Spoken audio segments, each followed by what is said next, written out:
welcome to a brand new episode of Business PNG. Now, in preparations for APEC Economic Leaders Meeting and the CEO Summit at the end of this year in November, foreign missions, both resident and non-resident, were prepped about what to expect in terms of accommodation and transportation.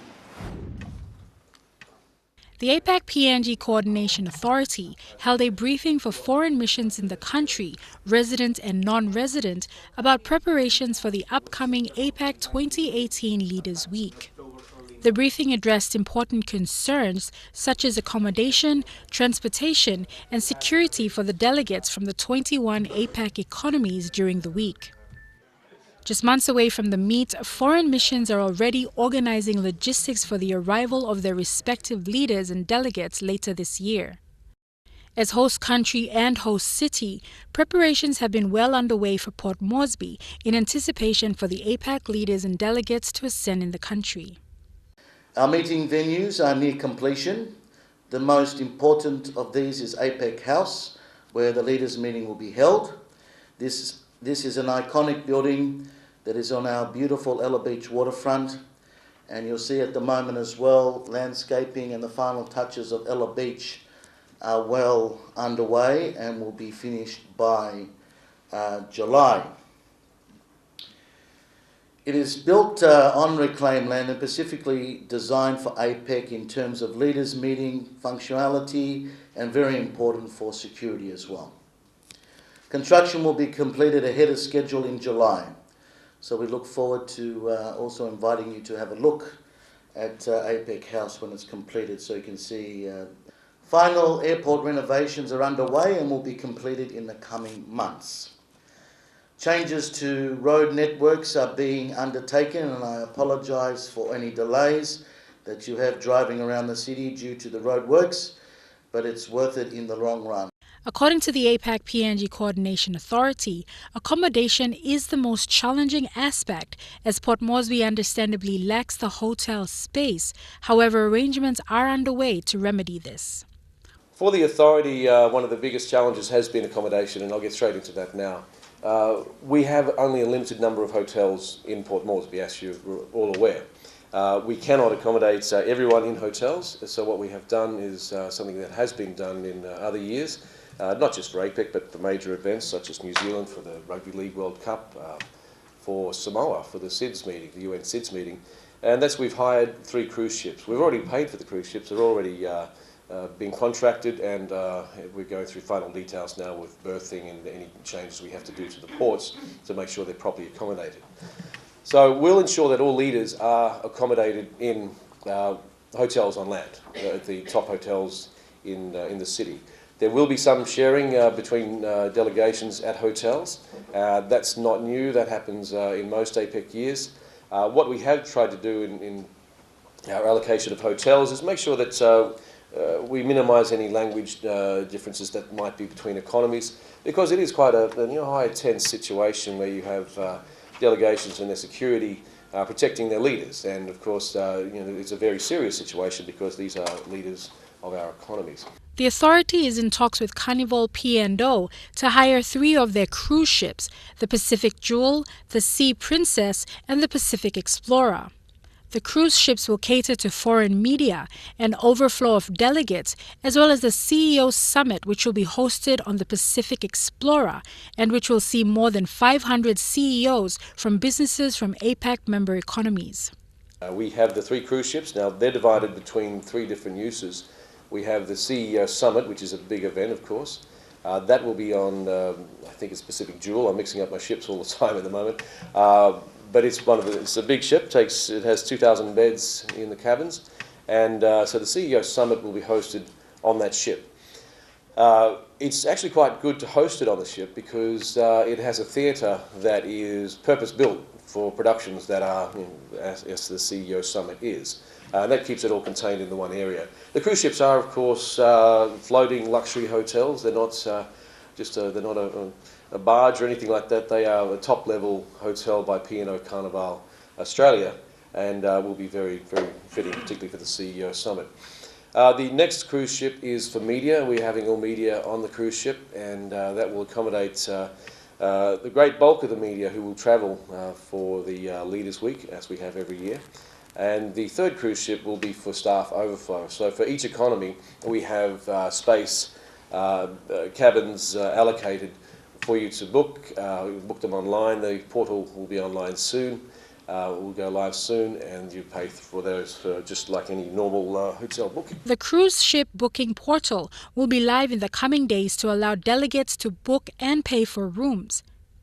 Meanwhile, the long-anticipated Hilton Hotel Port Moresby is scheduled to open in October, just in time for the leaders' meeting in November. The hotel in the Kutubu Convention Center in Hohola is the first Hilton Hotel and Residence branded hotel in PNG and is part of the Star Mountain Plaza development. We have the Hilton Hotel underway. There were a few delays in the construction of that building, and I think most people are aware of that. And we've been working with the builders to make sure that they are on track to deliver that building in September. It is for accommodation for economies, but also it is the venue for the Leaders' Gala Dinner. In terms of accommodation, we all know that building a hotel, you don't just open the doors and everything is right. It takes time to have your systems functioning well and that sort of thing. So when it goes live in September, it will start taking guests and have that lead-in time before APEC delegates arrive. In addition to this, the authority has arranged for the Tarama Aquatic Center to be used as an international media center for foreign media, who will no doubt be in attendance to cover the meetings for broadcast at their respective economies. Media is a crucial area, of course, for every APEC, and it's the APEC Leaders Week becomes the focus of global attention for quite some time, not only the 2 days of the leaders' meeting, but in the lead-up. And we have an international media centre being prepared at the Tarama Leisure Centre. It's an indoor sporting complex and has the space to house potentially up to 2,000 media. Not all media will go to the International Media Centre, as we know from experience, but those who base themselves out of the International Broadcast Centre and other facilities that are provided, press conference areas and that sort of thing, will find it's the same standard as we built in every other year. The country has already stepped into its role as host, with the first of the senior official meetings held earlier this year, along with minor meetings.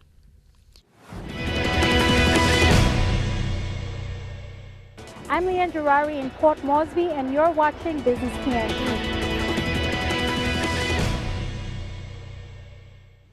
Recently, the World Bank Group released 2 reports about the health sector in Papua New Guinea. The first about health financing and the other about service delivery in the country. Both reports highlighted the inadequacies affecting the health sector in the country. Papua New Guinea has seen some improvements in health indicators over the last 25 years. But according to the World Bank, the pace of improvements is not as fast as expected for its level of income. The overall condition of health facility infrastructure in Papua New Guinea is quite poor. Most facilities reported the need for major building repairs and emphasized the lack of adequate toilets, stable electrical supply, and consistent water supply. PNG also has a severe shortage of physicians, particularly in lower-level facilities. I think the point that was made is that relative to its income level, PNG does not spend as much on health as certain other countries. So, for instance, Solomon Islands, which might be a slightly lower income than Papua New Guinea, spends more on health per capita or as a share of GDP. So the point that was making was, even though PNG, the government, has committed more resources to health and is committed to improving coverage and so on, the level of public government investment in health is insufficient relative to its income level. The World Bank launched 2 new reports last week about enhancing the public health system efficiency and frontline service delivery in Papua New Guinea. The reports highlighted the limited resources available for the health sector and the gaps in health system functioning. One was called the Health Financing System Assessment, another one, Health Service Delivery Study, basically looking at service delivery readiness in the health sector across the country. And the first one, the Health Financing System Assessment, was looking at the health financing landscape as a whole, looking at government spending, but also development partner spending, because of PNG's imminent graduation from the Global Fund and Gavi and so on. The reports show evidence that the country's frontline service delivery needs to be improved. The O'Neill-Abel government and the O'Neill-Dion government before have continuously made the health sector a priority. In the 2018 budget, the sector was allocated 1.5 million kina, an increase of 14% from the 2017 supplementary budget. However, even with this commitment from the government, health outcomes have been poor and improvement slow. The report, Service Delivery by Health Facilities in PNG, reveals that the decline in coverage of essential health services and the high prevalence of communicable diseases like multi-drug resistant TB reveal important weaknesses in the health system. So all of this research has been done in partnership with government. We work with the National Department of Health, and as needed, we work with the Department of National Planning, Finance and Treasury, and so on. And the service delivery study, for instance, came up as a result of discussions we had with the government, questions that the government has on its own right about our services, our facilities ready to provide the services, what are the costs of providing services, how efficient these facilities are. And also there have always been questions about our church facilities delivering better value for money than government facilities. So these surveys were about answering these questions so that government can change the way or reform the way they provide services and make them better. The reasons as to why the outcome has been poor varies, from a lack of trained health managers at health facilities to policies from Waigani being passed at a national level and not implemented at sub-national levels. This will need to be remedied because while PNG has transitioned from low-income to low-middle-income status, donors who represent a significant source of funding to the health sector are reducing financial support to Papua New Guinea. After the break, we look at business news stories making headlines in the country. I'm Leon Gerari in Lorengau, and you're watching Business PNG.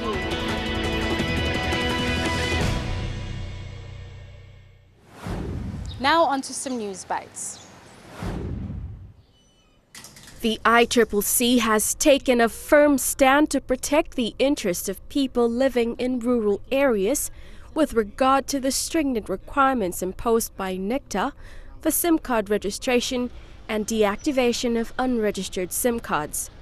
ICCC Commissioner and CEO Paulus Ein said they were unfair on the rural population.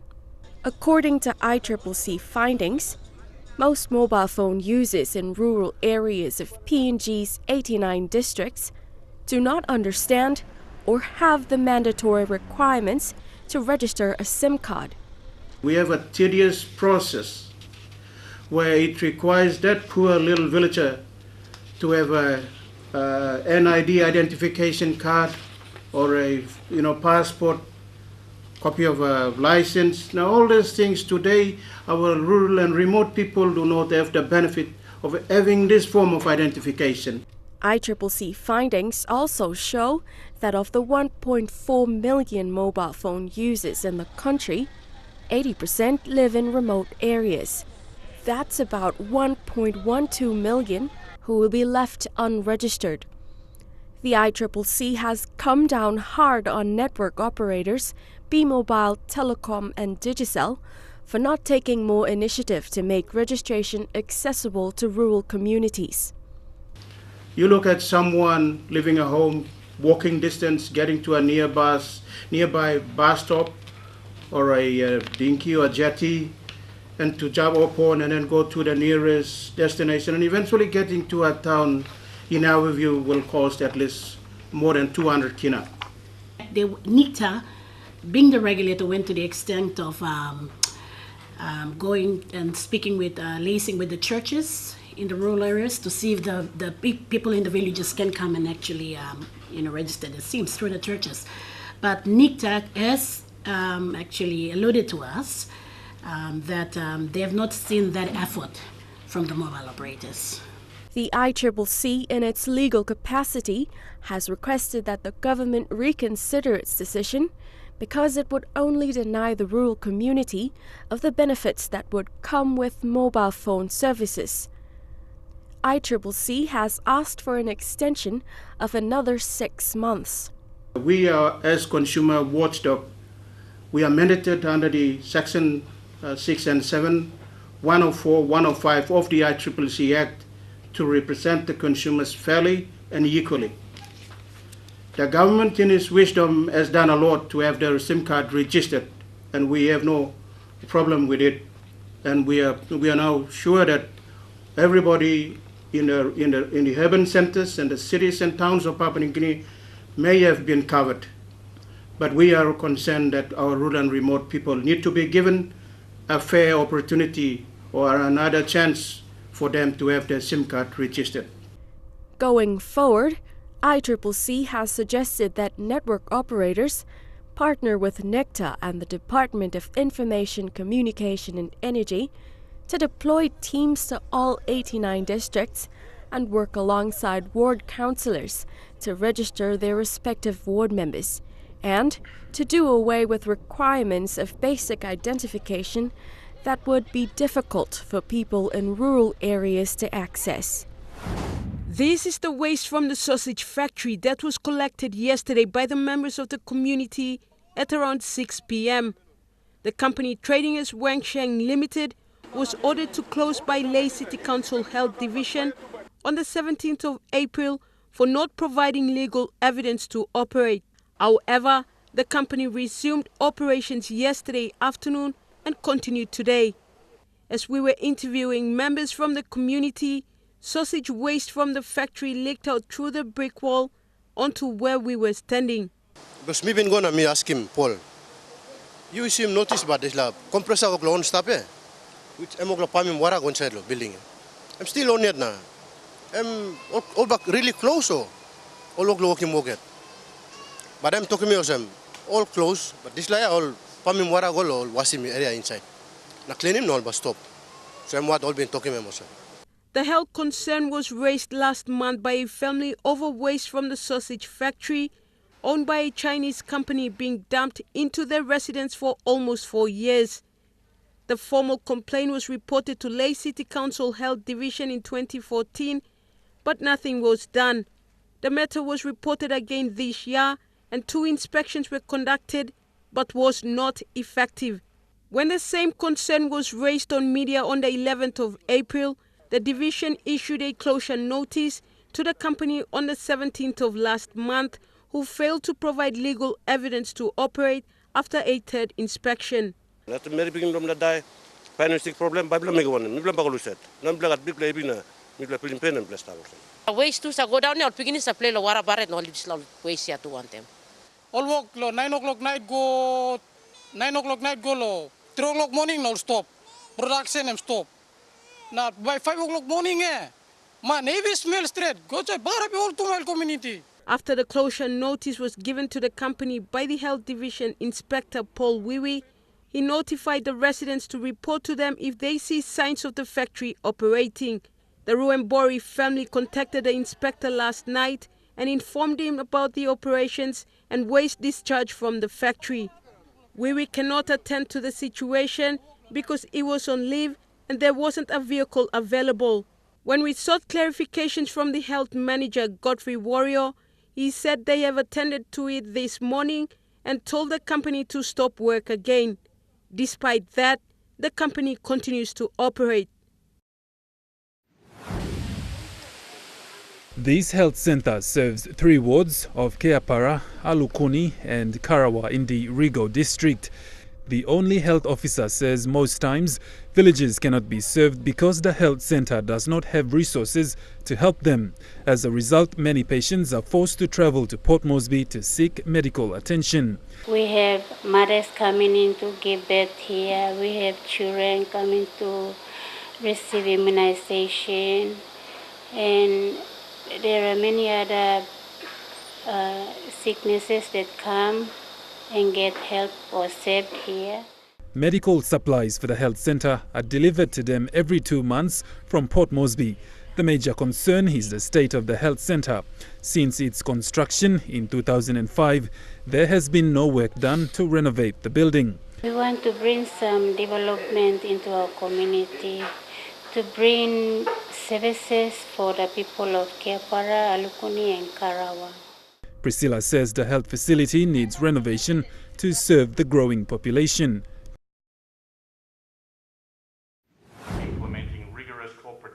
It was revealed at the meeting that Oil Search's net profit in 2017 after tax was $302 million, more than 3 times higher than 2016 levels, reflecting the highest oil and gas production in Oil Search's history.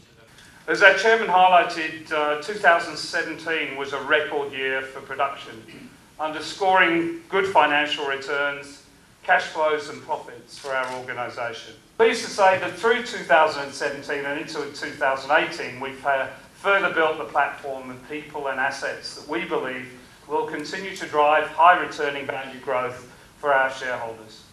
Significant progress has been made in defining what expansion of PNG LNG and development of Papua LNG could look like. The development proposal leverages existing infrastructure, drives cooperation and delivers capital efficiency. The company's board also addressed recent reports about the benefits or lack thereof generated by the PNG LNG project, stating that since it came on stream, some 14 billion kina was contributed to the government and local businesses through employment taxes, development levies, royalties and license maintenance fees and so forth. In addressing recent questions raised about the project's failure to identify landowners and effectively disperse royalty payments, the company stated that at the moment 708 million kina is held in trust, waiting for final landowner identification determination, and while 12 out of the 15 licenses are either receiving or close to receiving benefits, the remaining 3 licenses is subject to resolution of various court orders. APEC study centers are institutions that foster research and academic discussions that support the broader APEC mission of regional economic integration. Each of the 21 member economies hosts centers building networks between the academic professionals of the region. Today there are more than 50 ASCs and together they form the APEC Study Centers Consortium.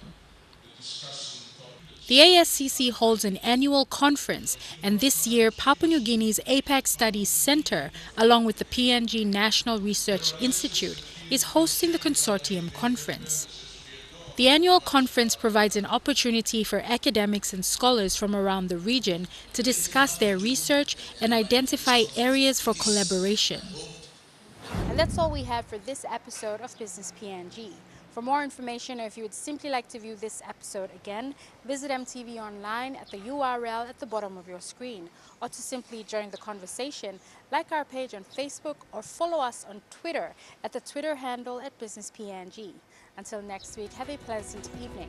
I'm Leanne Jarari, and this was Business PNG.